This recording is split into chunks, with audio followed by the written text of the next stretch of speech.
प्रभु में प्रिय भाई एवं बहनों को मैं प्रेयर ग्रुप टीम जीसस के पेज पर स्वागत करता हूं एवं डेली डिवोशन जो प्रोग्राम है उसमें मैं आप सबका स्वागत करता हूं। एक बार फिर से हाजिर हूं 5 मिनट में 5 बातों को लेकर के। आशा करता हूं कि आज भी जो कुछ भी हम शेयर करेंगे वो आशीष का कारण होगा। हमने पिछली जो एपिसोड्स हैं उसमें देखे 3 किस्म की भूमि, सड़क के किनारे वाली भूमि, पथरीली भूमि, कटीली भूमि, और आज हम देखेंगे अच्छी भूमि के विषय में। तीनों सुसमाचार मत्ती, मरकुस, लूका में इस अच्छी भूमि के या इस बीज बोने वाले दृष्टांत के विषय में कहा गया है।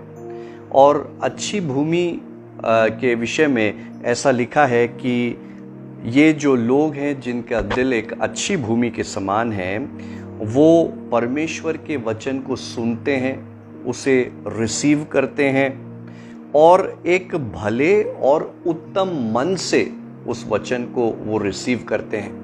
वो उस वचन को समझते हैं, ना सिर्फ समझते हैं पर उसको संभालते हैं एंड धीरज के साथ वो फल को पैदा करते हैं। हालेलुया। अब यहाँ पे 5 बातें हमें सीखने को मिलेगी। सबसे पहली बात कि जो फल है वो सिर्फ एक भूमि में ही संभव है और वो है अच्छी भूमि। फल ना तो सड़क के किनारे आता है, ना ही वो पथरीली भूमि में पैदा होता है, ना ही वो कटीली झाड़ी में पैदा होता है, पर सिर्फ और सिर्फ अच्छी भूमि में ही फल पैदा होगा।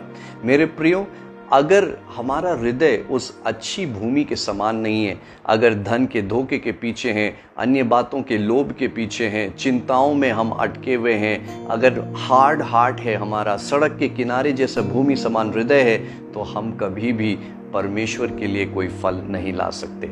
नंबर 2, ये जो लोग हैं वे पूरी समझ के साथ वचन को रिसीव करते हैं। समझ एक ऐसी चीज है जो आपको फल लाने के लिए इनकरेज करेगा, है ना। आप इस बात को जानते हैं कि यदि कोई व्यक्ति सही करना जानता है पर करता नहीं है तो वो समझदार नहीं है। इसका ये मतलब हुआ कि जो समझदार व्यक्ति वही है जो ना सिर्फ जानता है कि क्या करना है परंतु उसे करता भी है ना।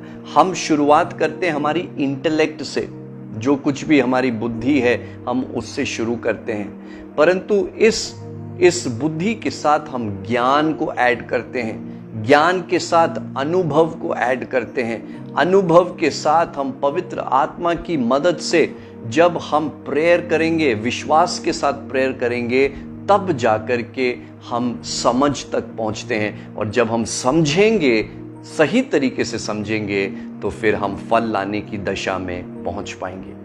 ठीक है। नंबर 3, ये लोग एक बहुत ही भले और उत्तम मन से वचन को रिसीव करते। भला और उत्तम मन एक ऐसा मन है जो सच्चाई के साथ खड़ा रहेगा। वो अपनी गलतियों को छुपाएगा नहीं, वो दूसरों की गलती पॉइंट आउट नहीं करेगा, परंतु ईमानदारी से एक सच्चे और भले मन के साथ, बड़े सिंपल हार्ट के साथ वो वचन को रिसीव करता है। कोई कॉम्प्लिकेशन नहीं, कोई पॉलिटिक्स नहीं, कोई किसी पे दोषारोपण और कोई किसी पे जजमेंट नहीं। प्लेनली, सिंपली जैसा वचन है उसको वैसे ही रिसीव कर लेते हैं। नंबर 4, ये वचन को संभालते हैं। जब आपने वचन सुना तो आप रुक नहीं गए, परंतु आप उसको संभाले रहेंगे। आप किसी भी कीमत पे उसको फिसलने नहीं देंगे, उसको हटने नहीं देंगे, परंतु उसी वचन पर चलते रहेंगे।